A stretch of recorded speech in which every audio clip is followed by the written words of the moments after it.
Brussels, Belgium, 1982. 11:47 p.m. Jean-Claude Van Damme sits on the floor in the freezing cold corridor of an old gym. His muscular body is turned toward the silver light.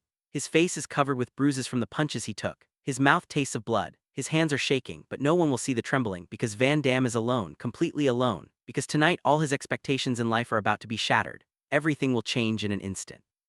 In an instant, everything he knew as a young man, everything he controlled, every plan he made will end in the light of a police torch. But to tell tonight's story, we need to go back a little, because Van Damme wasn't just a young man who made a mistake. He was a man who carried hope, who dreamed, who tried to turn his own body into a weapon. 2 days ago, Van Damme's life was on a different path. He was 23 years old, muscular, determined, with a kind of fire in his eyes. He was a young man who had built muscle upon muscle, chasing his dream. He wasn't a karate champion, but he was close. He had such mastery over his body movements that everyone around him knew it. This kid was going to be different. He was going to be a star in a way you rarely see, but hopes sometimes fade quickly. Sometimes in a single night. Van Damme's family was in a bad financial situation, very bad actually. His father was a strong man, physically so powerful that no one could compete with him. But this strength only created fear at home. Having power doesn't bring responsibility. It brings alcohol, it brings anger, it brings silent violence. Van Damme's father usually came home late from work. He would visit bars before coming home. With each bar visit, he would come back a little more lost. Even if his mother knew she had prepared dinner, she would grumble if it got cold. Sometimes she would throw the plate on the floor. Sometimes there were words to be said. There were many words to be said. Van Damme's mother, Elaine, worked as a sales consultant. She was a beautiful woman, but her beauty was only slightly more important than the color of a blank wall at home. When voices were raised at home, she would simply withdraw. She would bow her head. She would gather her patience and go to work again the next day, to bring home money, to keep her home together, to raise her children.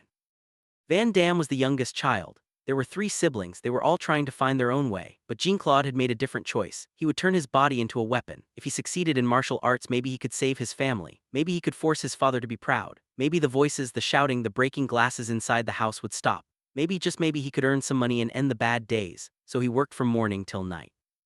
The moment he woke up, he got out of bed and went to the gym. He started at 6 in the morning and finished at 9:30 at night. Dancing, karate, weightlifting, very fast combinations, technical drills, sweat like mud. He followed the same routine every day. He never took a break, never seemed to get tired, because there was something bigger than his fatigue. There was hope, there was a dream, there was salvation. Coach Mitchell would sometimes stop and think while watching the young Van Damme. "Look at this kid," he would say to others. "Doesn't this kid know what he wants? He knows exactly, and he will achieve it, there's no doubt about it." Mitchell was right. Van Damme knew. He knew with every punch he threw. He knew with every kick he made. With every pull-up, every push-up, every sprint. Perhaps for the first time in his life, he felt he had a real goal. That evening, the evening before the tournament, everything seemed normal. Van Damme came home from training. It was 7:30 p.m. Darkness had fallen. Belgium's November cold had settled into the streets. When he entered the house, his mother was preparing something in the kitchen, potatoes and some kind of meat. His siblings were sitting in the living room. Everything seemed normal, but his father's arrival at an unexpected hour would change everything. Around 11:00 p.m. the door slammed. No, it didn't slam, it opened and closed. His father spread himself throughout the house. The smell came first: wine, whiskey, some kind of tobacco.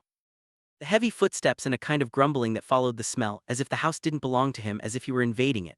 "Mom," Van Damme's father called out. His voice had that familiar tone, that voice. Words spoken without understanding their meaning, as if it were late and dinner wasn't ready, but once spoken it no longer mattered who was right or wrong. Mom came out of the kitchen. She had a tray in her hands. Her face showed traces of patience.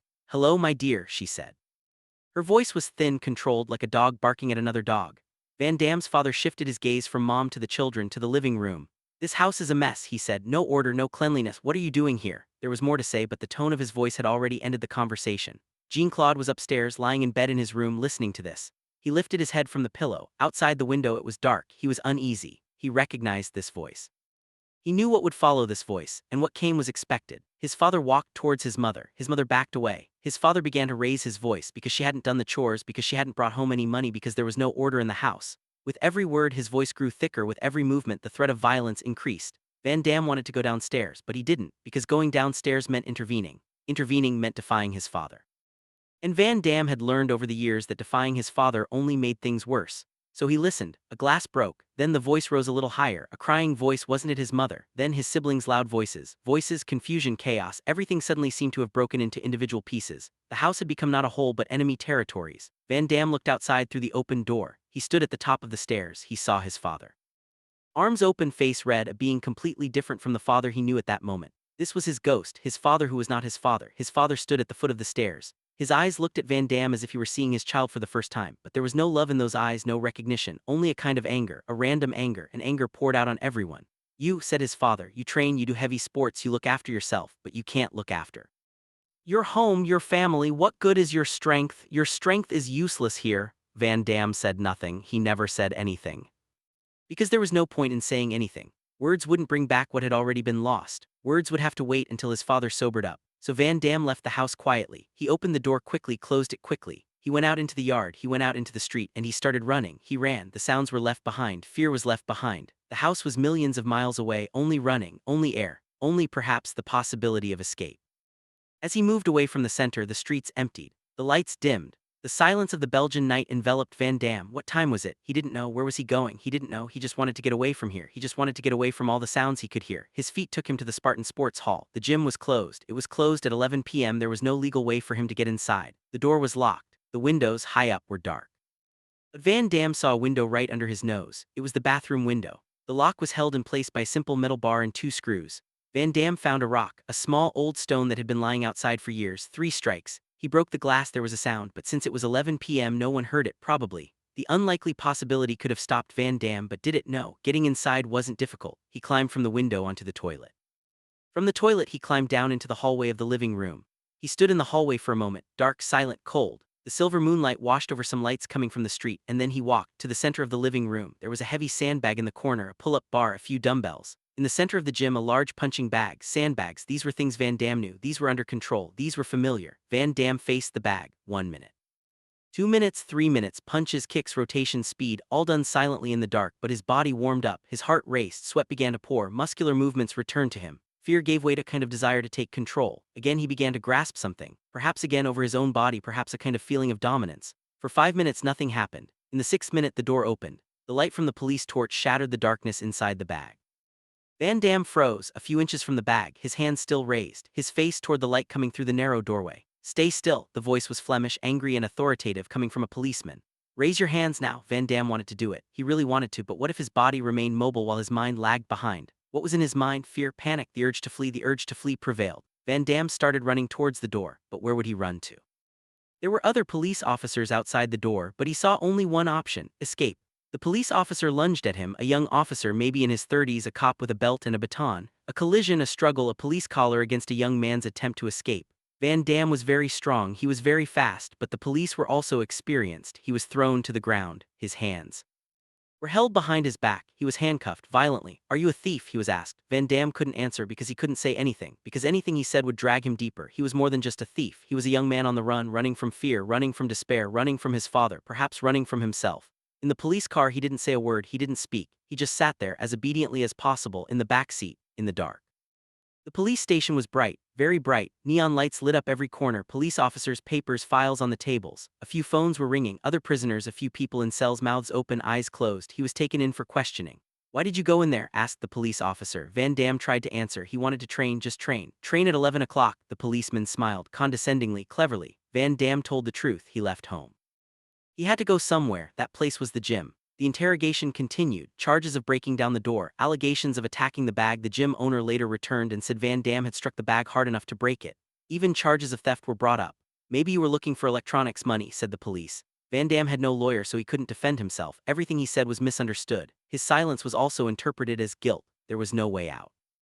He had no choice. When he asked for the right to call his father, the police laughed it off, saying, "We know your father won't come to get you out." Because, as he would later learn, the police had called his father, and his father had refused to come. He didn't come to pick up his daughter, whether at home, at the bar, or anywhere else. It's a cell. Nighttime, a police cell, cold, cramped, 5 feet long, 3 feet wide, a roof, a sink, a cot, no toilet, just a hole. The smell, foul and sweet. In the cell, when no one else was there, when Van Damme lay there, he thought about tomorrow's karate tournament. He knew it would never happen now. He had come to the police station must have heard. The cells were understood. Tomorrow, punishment would be meted out. Maybe he would be arrested, but even that didn't matter. The main thing was the things he couldn't control in the corridor in the silver light of morning. Tears, because Van Damme felt like he had lost the only thing he knew: control. Hope, the right to choose. Morning, a voice. The cell door opened. The police had come and said, "We're sorry." The salon owner had decided not to press charges. The case would be closed. He could be released, but only if he never did anything like that again, if he stayed clean. When he was released 2 days later, his family picked him up. His father wasn't there. His mother said nothing, did nothing. She just sat in the car. On the way, minutes of silence. The car, black, the windows, unpleasant. "Did you miss the karate tournament?" one of his brothers asked. "Yes," said Van Damme. No other words were spoken. But for Van Damme, this night, this cell, this humiliation, this loss of control was not the beginning. It was the beginning. the beginning of the escape attempt of the movies of success of Hollywood, the beginning of a kind of transformation, because that night inside a cell in the dim, cracked light Van Damme understood something. Hope would not come from his father, hope would not come from his family, hope would not come from anyone's approval in the outside world, hope would not change anywhere. In the light of a police torch inside or outside the cells, hope came only and only from his own body, his own discipline, his own will. And this time no one would stop him, not his father, not the police, not negative outcomes, not failure, not bad days, because Van Damme now knew, perhaps for the first time he knew completely. And this knowledge came out with him when he left the cell. He left the cell door behind. He left the police, the commotion, the voices behind. Perhaps he left his father, perhaps his family, perhaps yesterday's fears. And he began to run toward the future, almost like a wrecking ball, almost with control and discipline, perhaps with artistry and courage, without stopping, without turning back, without waiting for anything else. Only forward, guided by the voice of his own body, his own will, his own spirit.